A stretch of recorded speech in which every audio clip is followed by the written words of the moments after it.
Kyrie to Lakers sana. At Lakers target na si Sexton at D'Angelo Russell mainit. So parang asaw ng balita mga idol ay patungkol nga dito kay D'Angelo Russell. Si D'Lo nga ang isa sa mga matunog na pangalan. Ngayon nga napapalapit na ang trade deadline. Kaya't kaliwat kanan na nga mga balita sa mga trade rumors nga patungkol sa kanya. Pero mukhang nabuhayin nga itong si D'Lo sa last 4 games nito ng Lakers. At parang ito nga daw ang D'Lo na nakita nga natin sa late season run ng Lakers last season. Sa last 4 games nga kasi ng Lakers ay nagawa nga itong si D'Lo ng 25 points at 6 assists per game. At pinataob nga mga idol ng Lakers sa mga malalakas nga na kupunan sa West na OKC Thunder at Dallas Mavericks. Kung ganito nga daw ang lalaruin ni D'Lo palagi ay isang contender nga daw ang Lakers. So after nga ng panalo ng Lakers kahapon ay 21 wins and 21 losses na sila ngayon. Anong masasabi ninyo dito mga idol? Matitrade pa kaya itong si D'Lo? At para naman sa sunod na balita ay patungkol sa Lakers. Bali-balita nga na itong Lakers ay naghanap nga ng isang point guard dahil nga rin siguro na injured ang kanilang backup guard na si Gabe Vincent.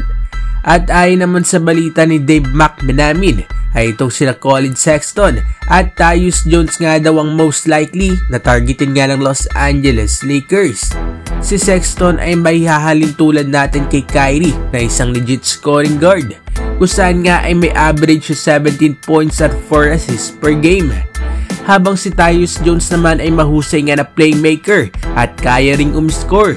Nag-average naman ito ng 12 points at 6 assists per game. Kaya kahit sino nga siguro sa dalawang ito makuha ng Lakers as backup guard ay tiyak nga nalalakas ang kanilang kupunan. Ano masasabi ninyo dito mga idol? Sino nga ba ang backup guard na dapat kuhanin ng Lakers? At para naman sa uling balita ay patungkol kay Kyrie Irving. Isa nga sa mga hinahangaan na duo sa history ng NBA ay ang duo nga nila LeBron at Kyrie. At nawasak nga yan na mag-request noon ng trade si Kyrie sa Cubs papuntang Boston Celtics. Pero marami nga mga idol sa mga tagahanga nila ang naasa nga na magsasama uli ang dalawa sa ibang kupunan.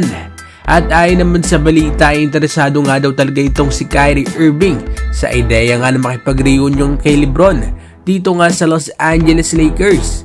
Kaso nga mga idol ay hindi nga siya trinade ng kanyang kupunan na Brooklyn Nets sa kupunan nga na gusto niyang lipatan. Kaya sa uli ay napunta nga itong si Kyrie sa Dallas Mavericks.